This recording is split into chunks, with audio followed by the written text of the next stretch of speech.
Welcome to the Josh and Erik Show. I'm Josh. And I'm Erik. Today we're going to talk about what we all hear constantly is baby boomers retiring. Erik over here identified one of our large competitors in our marketplace, and we went through the process and bought a business.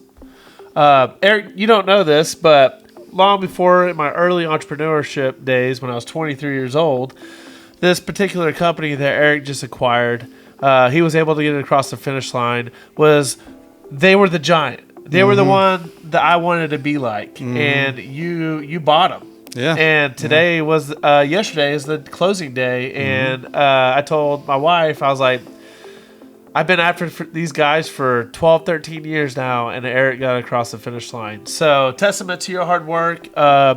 They didn't need a sell. They were ready for a different chapter in their life. Great people, great company, been around for 40 plus years, and Erik got across the finish line.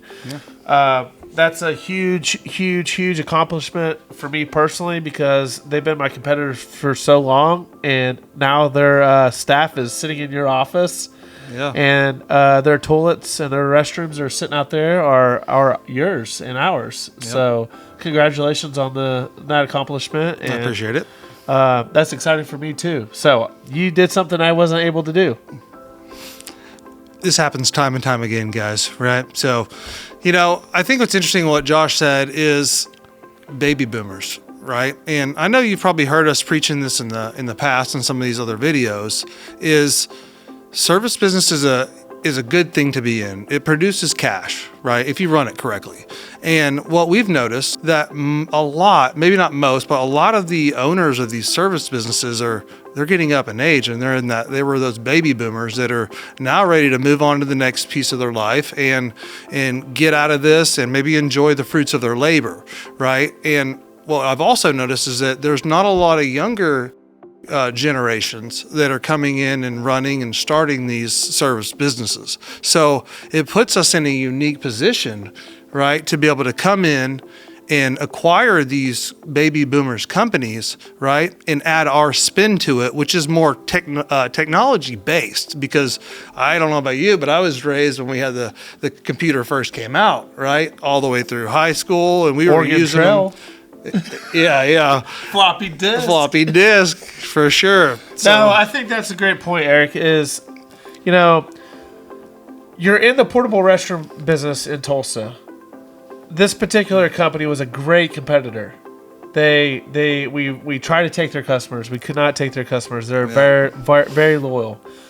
This particular company wasn't to the scale of where these big publicly traded companies are looking to purchase. It was a mid-range, mid-cap company that it was a great addition to us. And just had loyal customers that we just likely were never going to get. We would be spending too much resources. You listen to all these different podcasts and all these different platforms, right? And they're always talking about baby boomers retiring. It is true, folks. Yeah. Just in my little circle that I have, and it's pretty tight, that my parents retired. I have other friends that have retired. We just acquired a business that they're looking to retire. Yep. There's a lot of businesses that are that smaller business that's doable for the average Joe to acquire. That has built great systems that can be improved on, like this one we identified. This customer, this company was not using the technology that we use. That's going to create a lot of efficiencies, and it's going to make us a lot more effective. Going through the process with you on this particular company, they were still using notebook, pen, and paper for their routing. Yeah, very antiquated. They're like probably the smartest people I know. They knew every street. They knew every location by memorization. Yeah. And it was just crazy because, we're running a totally different system over here. All of our stuff's digital. We can, all of our stuff's on tablet in the trucks. Yep. And it's just a lot more intuitive and fluid. And you get into some of these baby boomer businesses, and they just haven't kept up with the times, and that's a great identifier to see that you can put value into this business. You can create efficiencies immediately with being maybe young or maybe not young. It doesn't really matter as long as you have the skill set to do it. Yeah, I think you touched on a very important piece of during when I was starting to evaluate, which will be our next step in a second. Was basically I knew our systems and with talking to this company, very quickly I figured out how antiquated their systems were, right? So I knew that their efficiencies were not very good. And so whenever I was looking at their numbers, and I pretty much assumed at this point that their margin was going to be significantly lower than what I was going to be able to get just due to the systems alone that we were running. Right. So we'll touch on some of this here in a minute, but long and short of it is these baby boomers usually don't keep up with the times, and your software, the younger generation is more software savvy, and we put that time in there and let the software do the work, and it really can do numbers whenever you move from that antiquated system to the newer software age systems. So let's recap this real quick. So being a business, you got to play the game, folks, to hit a home run. So Erik was playing the game. He's in the entrepreneurship world. He's in the service industry. He identified a very good competitor. Identified they're older. He identified that they wanted to exit the marketplace. And then step 2 came. We approached them. They said, matter of fact, we are looking to exit this business. That's funny that you asked this. And then we went into step 3, and that is evaluating the company. How do you evaluate a company? I bought many of companies over my short period of time, and it's always easier for me to evaluate a company that with a business line I've been in, right? For sure. Trying to evaluate something you know nothing about, you better have a line on the bottom of it that says, I don't effing know. Because and put 10, 20% in there because you don't know, right? So don't try to outsmart yourself. In this case, we've been in this business line, portable restrooms and what this business line was for a very long time. We know what it takes to service them. We know what kind of equipment it takes. We know how expensive the equipment is. We know what kind of equipment they had. So we went through line item by line item, and we put a valuation to it. So I looked at their financials, which included the profit and loss and their balance sheet. And then we did internal projections here in our office and basically put their numbers with our own numbers, knowing what we already know what the expenses are because we're in the same line of business. So having all that prior knowledge and data that we'd already collected on my own, I was able to put their numbers in with mine and do a pro forma of their own and against adding to mine, and be able to tell what that business was going to do whenever I integrated it into mine, and also what that business looked like standalone, because their numbers weren't quite as detailed as what we like to run. So I did theirs by themselves. I basically figured out what their net profit truly was, and then I took their information, added it to my financial package, and said, okay, Josh, here is what this is going to look like if I purchase this. This is what our net profit's going to do with the efficiencies being added.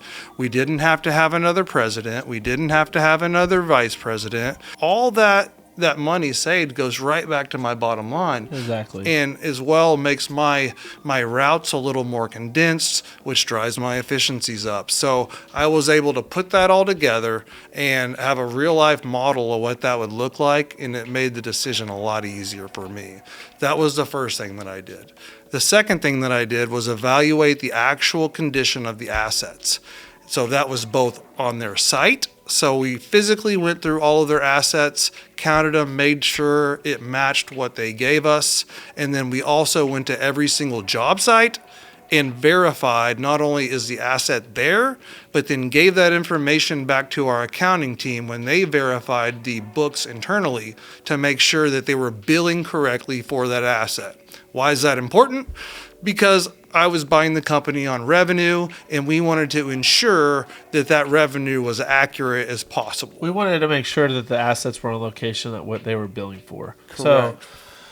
So, going back to the equipment piece, that's a huge deal. A lot of us, we buy companies that have equipment, and it costs money to replace equipment. So part of our evaluation on this was we went through the entire equipment line, Excel spreadsheets after Excel spreadsheets, and then we went out there onto each location and put a value to each of the equipment, which there's going to be some goodwill in there, folks. So if you know your business lines, don't be afraid to take the risk. We knew that this particular company only did portable restrooms. Erik's and many of other vertical markets, from dumpsters to storage containers to What else are you in? I mean, Fueling, lubricant. So there were so many septics. other value propositions in this acquisition that we are looking at it from a different angle than most would. So our goal is to take these customers and then add to the dumpsters and add all these other vertical markets that we're in.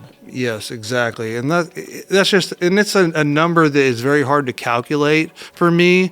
But as long as I knew that the price that I paid for the business and me putting it into my current business line, what that would look like, it was enough for me to make that decision. And then the icing on the cake, guys, is I'm already have these other vertical markets, and now I have these new customers. And now I have to go and capitalize on that, making sure that I can sell them those dumpsters, sell them those fencing that they're already getting from somebody else, and now they can get it all combined from one individual. When you buy a company and you acquire this company, you're all excited, right? And this company in particular has been around for a very long time. You're going to lose a portion of your customers. Oh, Billy Bob Joe doesn't answer the phone anymore, and it's Erik McKellen.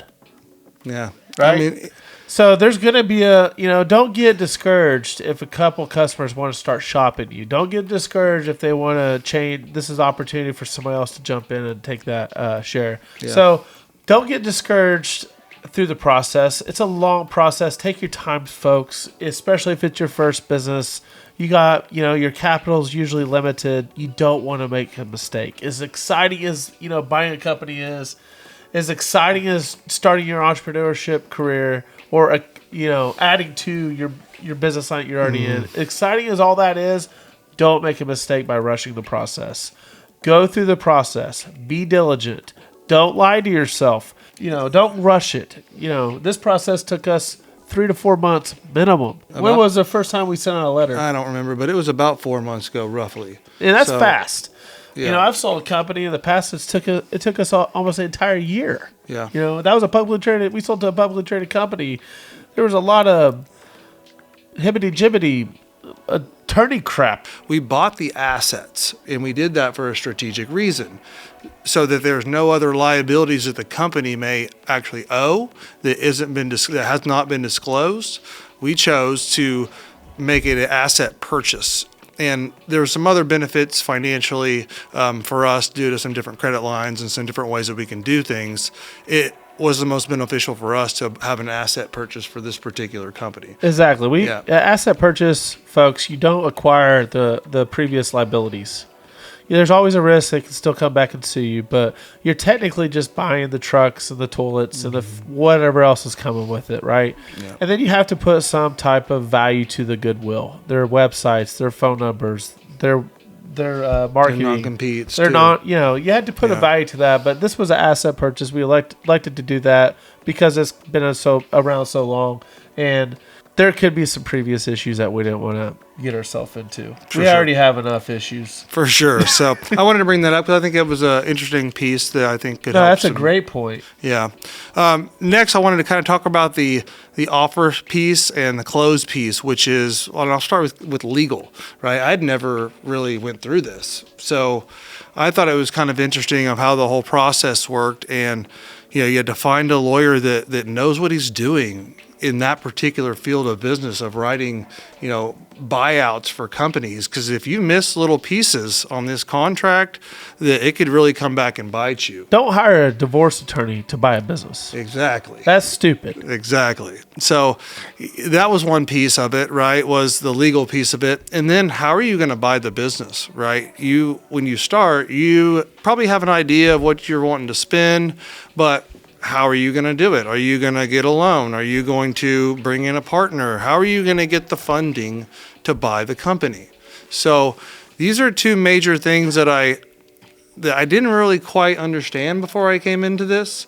And then now that I went through it and we've closed everything, being an asset purchase, it was a little easier, I think. There was no real estate involved in this particular contract. So we had a good lawyer that knew what he was doing, and it is expensive too. So when you're going back and forth with these lawyers, know that they're counting this time every time that they email you or they call you. So know what you're going to talk about, get it all out there, and do your due diligence and do as much as you can that you feel comfortable with yourself, because it's going to save you in the long run when it comes to the price. So yeah, and what I've always learned going through the being acquired and then acquiring businesses is, folks, it has to work for both sides to get to the finish line. You have to be a human being, right? They have to feel like they're getting a good deal, and you have to feel like you're getting a good deal. So, in this case, I met the old owners today, and it was a great conversation. We both feel like we got great deals in this business transaction. So that was exciting to see, because they're in our office. They're happy. They're all smiling. They got a big old fat payday. They're probably counting their days off before they never have to show up to here again. For sure.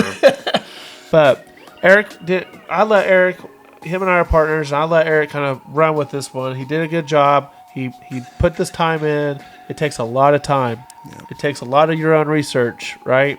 Because a lot of times, folks, it doesn't matter if you're in the portable restroom industry or HVAC, or it doesn't really matter what industry it is. A lot of times these attorneys don't really know the specifics of industry specifics and what is needed to be protected. Correct. So it takes some time explaining that to them. So just be patient, but they are charging, and they will send you a bill. Yeah. So have that in your... If the business doesn't get to the finish line, you still owe the attorney. For sure. This is not a nonprofit. Yeah. So you better have that in your budget. You better be serious about this. And setting those expectations up with the company you're buying, the people that you're buying it from. Erik did a good job about that. We had an original close date in November. I think it was early November. Then it got pushed back to mid-November. And then late December, and then early December, and then mid-December, and now it's at the end of December, and we're finally closing. Wire transfer happened yesterday, which is a few days before the end of the year. Yeah. And just be upfront, honest. There's a lot of roadblocks. They're handing over viable and very information that they've been building up their entire life. So a lot of times these owners keep this information tight. Yeah, and you have to have it, right? But you have to have a it good to decision. do your exactly. So you have to go in there and be a human being. Imagine, you're building your business the entire life, and then you're asking them to take their clothes off. You see where they're not making money. You see where they're making money. Yeah. You see everything that they are doing right or wrong, right? So you have to kind of walk in there and with some, white gloves, and walk in there and not just be abrasive. You don't want to. Yeah. The ultimate goal to do a business acquisition is to acquire the business, right? So you got to get it over the finish line, but you also have to be understanding that these guys have their whole blood, sweat, and tears in this business. You know what I mean? And they're nervous. You could take that customer list and be gone, right? But for us, that wasn't an option. We're not like that. We want to develop relationships. We don't want any bad blood, and we had to build that report with them and make them feel comfortable and let them know that, hey, look, we're not coming here to steal your business. We're coming here to pay a fair market value for what you built. For sure. So that's a big psych part of this. Is your interpersonal skills. You're letting your competitor in your front door, and you're opening up literally all your information to them. Yep. And like I said, you have to have that information to be able to make a good business decision. So you have to be able to communicate that to where that owner of that business that you're trying to acquire is going to be open book with you, right? And it's a delicate situation, as you can imagine. And so Erik has a personality that, he walked in there, he was honest. I've been in many of those conversations with him. He was a good communicator. We didn't hire an attorney to be our mediator. Erik dealt with him very up front. He dealt with them personally, and then we communicated to our attorney to what we needed the contract to say. So that's a huge deal, folks. Like, be a human. Don't be a robot. Don't let somebody else represent you. You're the one buying the business. You're the face of the company. Be a human being. You know what I mean? People like real things. They like real people. You know what I mean? They don't want to feel like that you're some big. You might be a big corporation, but they still want to be treated with dignity and respect. Yeah, you know like kind of what I live by. Just do what you say you're going to do, right? Exactly. I mean, if you keep telling them something's going to happen and it doesn't, you better have a good answer for it, right? Which did happen to me, as Josh pointed out, right? We went from one closing date to the next, to the next, to the next, and I'm asking for more and more and more information. And as you can imagine, if I was in their shoes, I'd be like, is this guy for real? And the price went down a couple times. Yeah. That's a tough conversation. You know, he mentioned earlier in this video that the business did not come with land. We did not acquire the real estate with us. Well, initially, we were going to acquire the real estate. So, that was another portion in there. We were trying to rush it. We figured out that, we hired some outside counsel to give us a actual valuation of the land. We realized that, that probably wasn't as good of a deal as we thought. And we realized that, maybe we don't need the land. So be willing to make adjustments. It's how you communicate those. And, have some kahunas and some balls to actually just be upfront honest with them. Don't try to skirt around it. They're gonna feel you. People are smart. For sure. They're going to feel the negative energy if you're coming in there with BS, right? I mean, like Josh said, and I'll say it again, it's your interpersonal skills of being able to deal with somebody, them know that you're not some BSer. I'm going to shake your hand, look you in the eye and say, I'm sorry it didn't work out this particular way. Here's why. And I still need your P&L and balance sheet so we can push forward. You know what I mean? But so that's kind of how it works, right? Because nothing's ever cut and dry. Lastly, and kind of to backtrack, right, is we identify basically who you're trying to acquire is step 1. Step 2 is evaluate. Step 3 is you got to close it. And then step 4, which is what I'm going through right now, is in my opinion, the most important piece, right? And that is integration. So you can get the best deal, right? You can know your numbers and you can close it on time, this, that, and the other. But if you can't integrate that company with yours and meet the pro forma that you put together, and then you still have to pay on that business for however long, right? So you have to be able to do all the front side work, which in my opinion is the easiest portion. And then once you actually pull that trigger and you get done, now comes the integration piece, which for me started with the onboarding of the employees of the previous company, kind of what Josh was talking about. So I'm sure not every acquisition is the same, but I'm speaking for what I'm going through, and we are taking all of their employees, which was very important to them, the people who we bought the company from, to onboard their employees and take them and try to integrate them into my business. And I was in the meeting with them this morning when they got brought on board, and I gave them a little pep talk and, tell them how much I appreciate everything and explained to them that everything's going to be a little bit different, right? Because they came from an antiquated system. Ours is way different. Ours is more structured, what have you. So, onboarding your employees, if you're doing that in your acquisition, is a very integral piece because we need their information. And then the second onboarding portion would be onboarding the customers, right? So that is our next piece, which is going to be reaching out to every customer that they had, explaining what's going on, letting them know we're going to have a smooth transition, and then making sure that the new customer understands how you operate, and you make sure to have all their information into your system so that business can be as usual, if you will. After that, really, it is just making sure to communicate, right? If you have any service offerings or you're doing anything a different way, if your service date changed from a Tuesday to a Monday or any kind of change at all, right? You're going to want to try to communicate that to the best of your abilities to that customer, because you wouldn't want your billing to be changed or your price to change or your day to change or whatever without you getting a clear communication piece. So it does take time and a very good plan to be able to do that whole integration piece that I'm talking about, and that's what I'm living right now. And to me, again, that is the most important piece. So that integration piece is going to be the one piece where you can really drop the ball, lose those customers, and then in tune, it's going to cost you in the long run for sure. Dude, I'm getting excited just thinking about it. Yeah. I want to go out and buy more businesses and grow this company. Dude, I'm getting the chills just thinking about it. You go through this entire freaking process, folks. Yeah. You find these companies and you go head to head, and they finally sell out to you, dude. And That is just so exciting. And when we are identifying new markets, and we're going to buy more companies, and we're going to have a better understanding how to evaluate these. And there's going to be, every company operates a little bit differently, but it's 2023, the end of 2023. You know, we're going into 2024.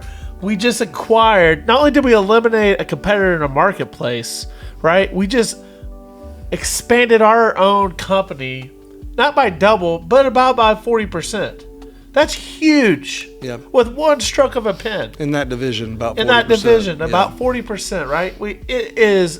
That's just so exciting. And everybody around you and every employee knows, because we're all fighting for the same thing. Erik's a huge communicator in our company. What we're trying to do, what company we're trying to build. We're trying to take out our competitors by offering a great service at a competitive price, right? Yep. And then we finally take out our competitor. So the morale in your company is going to be high, right? Mm-hmm. And it's going to be fun, and it's going to be exciting. And I get excited thinking about it, not only for you, but for myself too, because I'm a part of this organization. Our other partners are part of this. So, you know, it takes a big family, it takes a big group, it takes a lot of time and effort, but man, we're pumped up. 2024, if you're on our way, folks, we're going to take you out. And if we can't take you out, we're going to run you out, right? That's right. And if we can't run you out, we're going to buy you out. We're coming for you. That's right, we are. But lastly, before we jump off here, I think another piece to this is what's on my mind is once this integration piece gets done, and if it's as smooth as what I believe it to be, you know, imagine what that does for your own psyche if you were in my shoes, right? And you're like, hey, this system that I put together, right, with the people around me of acquiring a company and being able to do that pro forma and take on those people, and then changing your own personal outlook for your company and increasing your revenue and potentially increasing your net profits, which is what we're estimating, right? Being able to do that, and if it works exactly like I believe it's going to work, imagine what that does for me, and being able to go, I've never done this, now I trust my system, right? Let's go do this again, right? Exactly. Let's find that next individual, because I guarantee you I can do the exact same thing I just did and soak in the people around me, because they're the ones that are helping me figure this all out and put the pieces in place. You know? Yeah, and if you're a baby boomer business and you're tired and wore out from youngsters like us going after you all day, give us a call. Yeah, if you get anything out of this, go take risk. Jump into the entrepreneurship world. If it's acquiring a business like Erik just did today, if it's starting a business and going full force with an idea you've been thinking about for years, right? Mm-hmm. If it's somebody else's idea but you believe in them, take the risk. It's worth it. You're going to have the time of your life. There's not going to be downs. There's not going to say you don't know what the hell you're doing sometimes, but man, I get pumped up thinking about it, and we're going to go kill 2024.